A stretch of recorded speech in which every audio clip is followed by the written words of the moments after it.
दिल्ली नगर निगम का मुख्यालय civic centre और सिविक सेंटर के चौथे फ्लोर पर अरुणा असफ अली सभागार में 11 बजे का वक्त था जब मीटिंग होनी थी, हाउस यानी सदन की पहली बैठक। अब हुआ ये कि जैसे ही 11 बजे कमिश्नर ज्ञानेश भारती ने साफ तौर पर अनाउंस किया कि अब इलेक्शन की कार्रवाई शुरू हो, उससे पहले पीठासीन अधिकारी को जिलाधिकारी नई दिल्ली संतोष कुमार राय जो है वो शपथ दिलाएंगे। अब उसके बाद जो है सत्या शर्मा जो कि शपथ खुद लेती हैं और उसके बाद से वो पीठासीन अधिकारी की कुर्सी पर बैठ जाती हैं। कुर्सी पर बैठने के बाद ही जैसे ही उन्होंने कहा कि अब नॉमिनेटेड पार्षद शपथ लेंगे, उसके बाद से मुकेश गोयल बता दूं आपको कौन है। यह कांग्रेस के बहुत पुराने नेता हैं और एमसीडी के सबसे सीनियर नेता हैं। इनका नाम पीठासीन अधिकारी के तौर पर एलजी के पास गया था और इस नाम को डिक्लाइन कर दिया गया एलजी के जरिए। और उसके तो एक गुस्सा ये था कि आम आदमी पार्टी ने कहा कि भाई ऐसा क्यों आप करते हो और एलजी साहब हमेशा ऐसी चीज़ें क्यों करते हैं, तो उस पर सवाल उठाए थे। यही वो मुकेश गोयल हैं जो कि खड़े हुए और उन्होंने कहा कि मेरा बहुत अनुभव है एमसीडी का और ऐसा होता नहीं रहा है जैसा आप करवाने जा रही हैं। उन्होंने सवाल उठाया कि आखिरकार क्यों दिल्ली एलजी के नॉमिनेटेड पार्षद का शपथ पहले हो रहा है, इलेक्टेड का क्यों नहीं। बस इतना सुनना था कि पीछे से तमाम उनके जो साथी पार्षद हैं वो आए, यानी अब अपनी सीटों से निकल करके सभी लोग वेल की तरफ आ गए और वेल की तरफ आने के बाद पहला वार हुआ उस कुर्सी पर, माफ कीजिएगा उस मंच पर जहां पर पीठासीन अधिकारी या फिर दूसरे तमाम पार्षद आकर के शपथ लेते। पहले उसको तोड़ा गया, बाकी धीरे धीरे लोग पहुंचने लगे, घेर लिया पीठासीन अधिकारी को, कमिश्नर को घेर लिया और फिर हुआ धक्का मुक्की और दूसरी चीजें। बीजेपी के तमाम जो पार्षद थे जो कि 15 सालों तक सत्ता पक्ष की भूमिका में रहे, वह खुद निकल कर आए। दोनों के बीच में काफी हो हल्ला हंगामा धक्का मुक्की हुआ और उसके बाद से जो है पुलिस बुला ली गई है। पुलिस मौके पर पहुंची और जो स्थिति थोड़ी बहुत नियंत्रण में रही, लेकिन 2-2.5 घंटे हो गए, बावजूद इसके जो रकस है, जो हंगामा है, वह न केवल सदन के अंदर चलता रहा बल्कि सदन के बाहर भी रहा। और बाहर इसलिए कि सिविक सेंटर में इस वक्त जहां मैं मौजूद हूं और आपसे बात कर रहा हूं, वहां पर सैकड़ों पार्षद आम आदमी पार्टी के जुट गए, सैकड़ों पार्षद बीजेपी के आ गए, पुराने पार्षद आ गए, पूर्व मेयर आ गए और सबने अपने अपने तौर पर अपनी बातें रखी। अब बीजेपी ने कहा है कि देखिए ऐसा नहीं होता है, पीठासीन अधिकारी का जो संवैधानिक अधिकार है वो ये है कि किसी को भी शपथ पहले करा सकती हैं या बाद में करा सकती हैं, उनका ये कहना है। और उनका ये कहना जब बहुमत है आम आदमी पार्टी के पास, यानी मेयर और उप मेयर उनका है, तो फिर दिक्कत इस बात की है कि जो है वो हंगामा कर रहे हैं। और पूर्व मेयर जयप्रकाश ने तो ये भी कह दिया कि दरअसल ये हंगामा इसलिए हो रहा है क्योंकि सदन में बहुमत के बावजूद भी वो लगातार जो है इस तरह की स्थितियां क्रिएट कर रहे हैं क्योंकि वो चाहते ही नहीं सदन चले।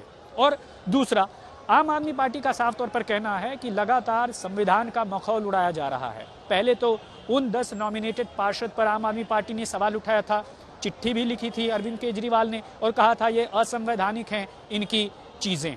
और उसके बाद एक संविधान का हवाला दिया गया, एक आर्टिकल का 243 का शायद, उसका हवाला दिया गया कि ऐसा नहीं होता है, पहले नॉमिनेटेड मेंबर्स का होता है, उसके बाद से ही जो इलेक्टेड होते हैं उनकी शपथ कराई जाती है।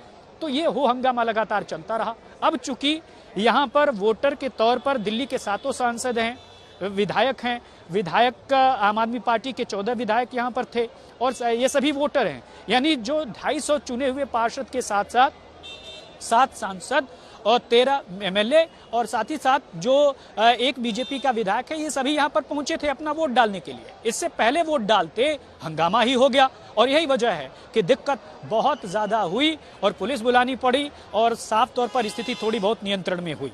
फिर उसके बाद कई घंटे बीत जाने के बाद पीठासीन अधिकारी ने यह देखा कि कुछ हो नहीं रहा है, क्योंकि अंदर सदन में अगर कुछ हो रहा हो तो हो रहा है, बाहर भी इस तरह का हंगामा हो रहा है, तो उन्होंने फैसला लिया कि फिलहाल अब सदन की कार्रवाई जो है वो स्थगित कर दी गई है पूरे दिन के लिए, यानी साफ है, और टाल दी गई है अगली तारीख पर, यानी अगली बार के लिए। अब वो अगली बार की तारीख कौन होगी, क्या वह कल ही है या फिर कुछ दिनों में है, ये अभी तय नहीं है। जैसे ही उस पर आता है ये एक बार फिर तय हो जाएगा कि आखिर अगला मेयर का इलेक्शन कब होगा। लेकिन खास बात ये समझिए, दरअसल मेयर और उप मेयर के चुनाव में आम आदमी पार्टी भले ही बहुमत हो, लेकिन जो स्टैंडिंग कमेटी का चुनाव है, वहां पर इन्हीं 10 नॉमिनेटेड पार्षदों की वजह से बीजेपी बढ़त बनाती हुई दिख रही है। और ऐसी जमीन बीजेपी तैयार कर रही थी कि स्टैंडिंग कमेटी का चेयरमैन उसका ही हो। और यही वजह है कि बीजेपी जो नॉमिनेटेड पार्षद किए गए वो 3 जोन से हुए, नरेला जोन से और साथ ही साथ सेंट्रल जोन से, और नरेला जोन, सेंट्रल जोन और लाजपत नगर का सेंट्रल जोन, नरेला जोन और साथ ही साथ जो है और एक और जोन था जिसकी सिविल लाइन जोन से 4, नरेला जोन से 4 और साथ ही साथ सेंट्रल जोन से भी कर दिया। तो कुल मिलाकर इन तीनों जोन से जब संख्या 10 हो गई तो बढ़त जो है बीजेपी को दिखी। ऐसे में जो स्थिति है वो अब आगे की तरफ बढ़ती, इससे पहले यह हंगामा हो गया। अब देखना यह है कि जो हंगामेदार सदन है यह आने वाले दिनों में जब होगा तो क्या इतना ही हंगामेदार होगा। मनोज तिवारी ने तो एक और आगे बढ़कर बात कर दी कि ब्लेड लेकर पहुंचे थे। ये मेरे शब्द नहीं है, मनोज तिवारी के शब्द हैं। उन्होंने कहा कि ब्लेड लेकर पहुंचे थे और कई लोगों को घायल भी किया है। ऐसे में कई काउंसलर्स जो है आरएमएल अस्पताल भी गई और वहां से अपना मेडिकल भी कराया।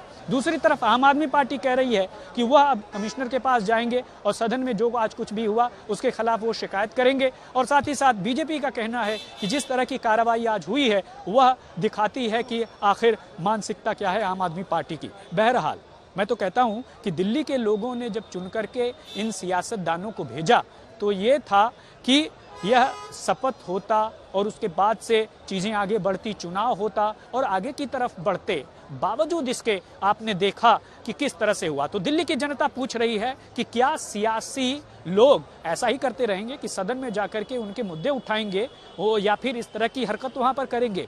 तो सवाल यही है कि दिल्ली की जनता सब कुछ देख रही है। मेरे इस वीडियो में फिलहाल इतना ही। अपने सहयोगी जगन्नाथ के साथ फिर हाजिर होंगे एक नए वीडियो और एक नए अपडेट के साथ। तब तक के लिए धन्यवाद।